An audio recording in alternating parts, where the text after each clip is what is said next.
numbers are due. So till 12th of July, starting from, today till 12th of July, I think Indian markets are clearly hostage to global cues. 35 seconds left. We could be in for a okay day of trade, but ahead of FNO expiry, it's impossible to predict what will happen to benchmark indices. I guess the story so far, at least in the month of June, has been that benchmark indices have been trading in a range and individual stocks are outperforming, and that to my mind will be the trend for next 2 or 3 days as well, because there is enough and plenty of momentum in individual stocks. 8 seconds, we're hoping for a mild gap up. Anything above 51.50, I would think that is the victory for the bulls. We've started gap up, 51.53 for the Nifty, 51.54 for the Nifty, and for the Sensex, it's a nice smart uptick of about 84 points. The Bank Nifty also, it's a 60-point gap up for the Bank Nifty. Bank Nifty is now up 93 points. Nifty futures, first you want to check in on the June futures and then on the July futures. Nifty June futures are trading at a premium, and Nifty July futures, the discount element is not that large. So there is an element of underlying bullishness, because if there was no bullishness, the current market futures would have never traded at a discount, at a premium. I want to start with banks, and then let's take a look at some infra names. The BSE Bank Index is up 100 points, ICICI Bank is up 10 rupees, HDFC Bank is up 7 rupees, State Bank of India is also looking good, and Axis Bank is at 1014.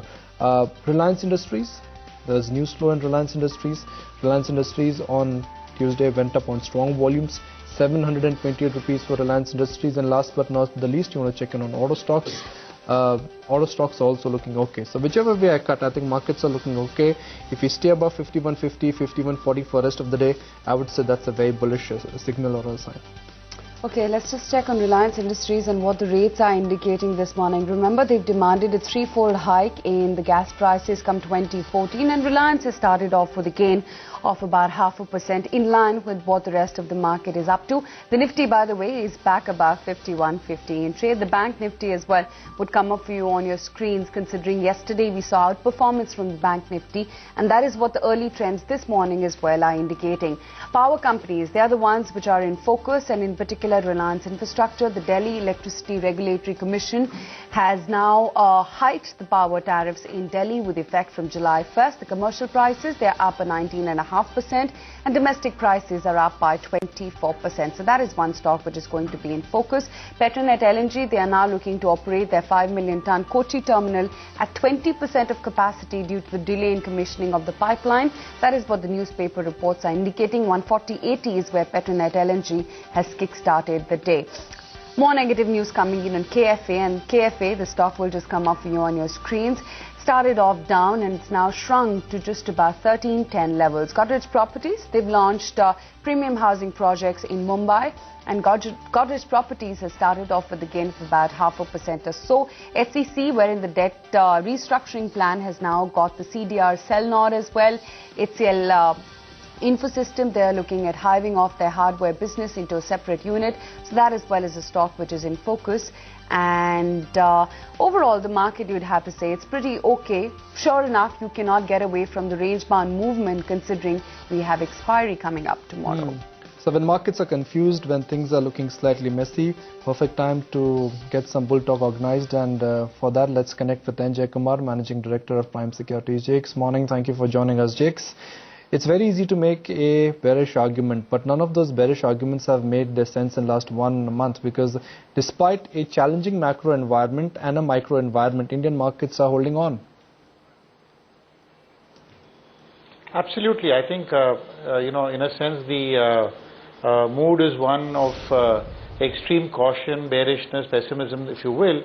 And I think we've been sort of facing, intense should I say, variants of these themes over the last several months now. And, while this has happened, the 2-3 big things that have happened, one, clearly the rupee has weakened dramatically, which I think in the short run has overshot its fair levels by some distance. I think at the same time, you've had the oil prices cool off, some would argue more dramatically than they need have. And I could probably say that after correction here, I expect oil prices to actually go down even further, so much so that the subsidy bill of the government could actually could be a very, very big beneficiary of this oil price collapse. And I think these are the big two takeaways. And in the context of this, nothing changes India's life more than oil prices, because oil prices determine subsidies, determine inflation, determine the dollar rupee, determine how much the government has to borrow in order to pay these oil bonds. I mean, oil prices actually determine virtually everything that has Indian macro written on it. So from that perspective, I think the coming off of Brent from 127 down to a low of 89.90 and then now at about 92.93 indicates that oil prices have really collapsed pretty dramatically. Almost I would say 30-35%, and I personally believe that they could be headed even lower.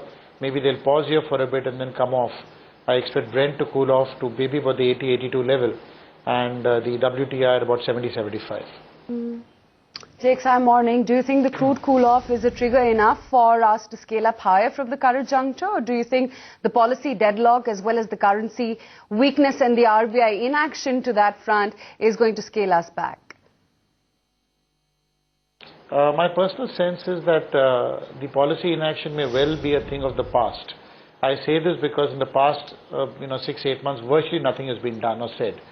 Maybe that's already begun to change, but I think in reality it will change pretty dramatically, and I expect the Prime Minister along with his group of confidants to roll out a whole bunch of measures, some of which may be short on performance vis-a-vis expectations, like the bunch of measures relating to what RBI said a few days ago. But barring that, I think you will have a frequent stream of announcements and policy steps, which will, I think, convince the world that we aren't going to be sleeping anymore. And I'm actually very hopeful that a lot will happen on that front, in conjunction with steps to control the rupee fall, and in conjunction with the overall macro, which continues to be extremely difficult, especially as far as Europe and US are concerned. Jake would appreciate an honest answer for this one. Are markets somewhere secretly happy to see back of Mr. Pranab Mukherjee? I don't believe that on any of your responses I've given anything other than an honest answer. So, yes, I think the answer to that is an unequivocal yes. The markets were kind of frustrated and exasperated by the fact that the FM didn't deliver. And I think, the fact that there's change, I think, is being welcomed. It's not so much Pranabda, but I think the person occupying there was just, unwilling to do anything or say anything. And I think for the moment they're hoping that whoever takes off, takes on the mantle will sort of say a lot more. Jake, so potentially for next 6 months, what kind of market do you think we could be staring at? I think we'd be looking at a moderately uptrending market. My own prediction or expectation is that we will probably attempt to scale 6,000 in the first quarter of FY13 calendar, which means Jan, Feb, March. I think closer to November, December, we'll be in the 5,800, 6,000 range. And I think it'll be a case of, 2.5 steps forward and 1.5 steps back kind of thing. So it's kind of one of those, gingerly moving forward, making a higher base as you go along, absorbing bad news, absorbing international macro, which is negative. I think that's going to be the style of the market. Clearly stock specific, infra and high beta names more in focus, defensives to be out, and I think the ITCs, the HLLs, etc., a theme that you touched upon a little earlier in the program, will be sort of on the decline. The Indian consumption story is a bit under threat, and therefore these high Ps of consumption stories may well be a thing of the past, at least for the next 6 to 9 months. And money will move to a little more of the risk-on kind of trade. So, Jakes, give us some names in terms of what would be good opportunities to buy now and then cash in the second half or, early next year. I'm not going to give names. I'm going to give sectors which we like. I think auto ancillaries we're very, very bullish on because they're principally export-driven. And that's going to be our big theme. Export-driven, engineered products out of India, auto ancillaries, textiles in a major way. Maybe even, things that we compete directly with China, things like shipyards, for instance. We'd be very bullish on these kind of names and local domestic infra, because I think some action will be forthcoming here. these will be the two. We're very bullish on pipeline companies, especially the majors who've been expanding out of India into the rest of the world and building up the oil infrastructure for the rest of the world. I think those companies are very, very interesting from our perspective. On the domestic interest rate sensitive theme, we'd look at specific private sector banks, which we're quite bullish on, and that would be our major play. Select banks, infrastructure, export-oriented themes. I think that would be the plate. Market insiders, Jakes, are telling me that as a house you're extremely bullish on Yes Bank. What makes you bullish on that stock? I think the answer to that is yes. My own personal feeling is that the bank represents a fair amount of niche specialization in fee-based businesses. They've been doing extremely well. They've been keeping their other banking parameters pretty intact, especially their NPAs, etc. I think overall it's an extremely well-run bank. It's got a bit of the corporate finance flavor as well, courtesy Rana Kapoor. And I think that's a play that will be much sought after in times like this, where credit quality is important, but more importantly, the growth is equally assured. And I think you'll have reasonably good growth coming in. The disclosure here we have is that our wealth management team and our own portfolios, are interested in this stock, and therefore there is a disclosure we want to make here.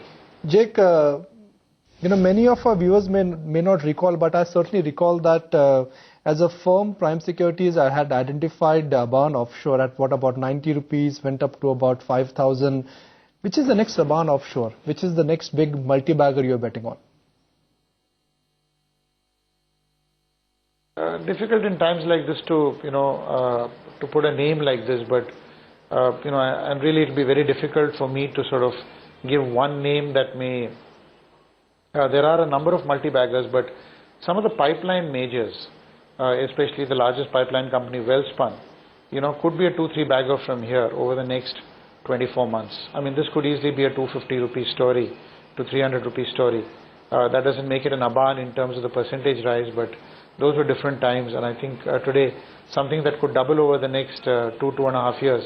I mean, there's massive restructuring which Wellcorp is looking at. They're looking at extremely focused. They want to be the number one pipeline company in the pipeline company in the world. They want to be in different markets closer to the vendors. They're in the Middle East, they're in the US. That's where their big high margin orders are coming from.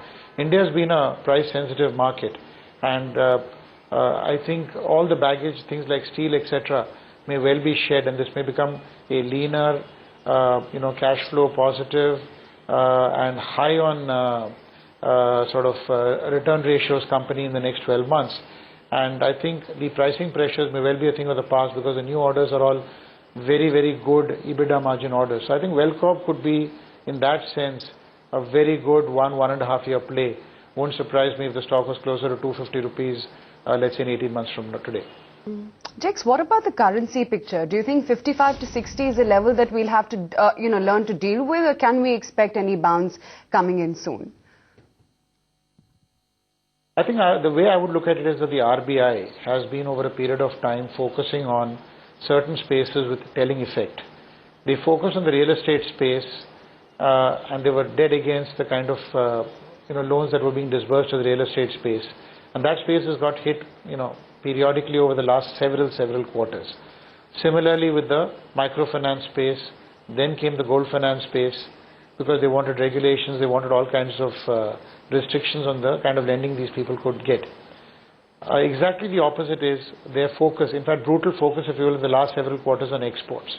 So I think the RBI is extremely pro-exports at this point in time, and believes that exports will be the way of reducing current account deficits. Export will be the way of actually moving ahead and solving our trade deficit problem. And by the same token, they believe that a weak rupee goes hand in hand with making exports more competitive.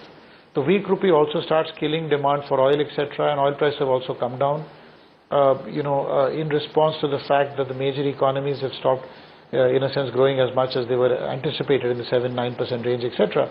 So given all that, a weak rupee, thrust on exports, higher refinancing limits, higher incentives on interest subvention, All these things make the exports industry and the manufacturing exports especially very, very positive. So from that perspective, I believe that the RBI will make sure that the rupee remains weak. Maybe the 57 is an overshoot. I personally believe that a range of 52 to 54 may well be the, I don't want to say right, but the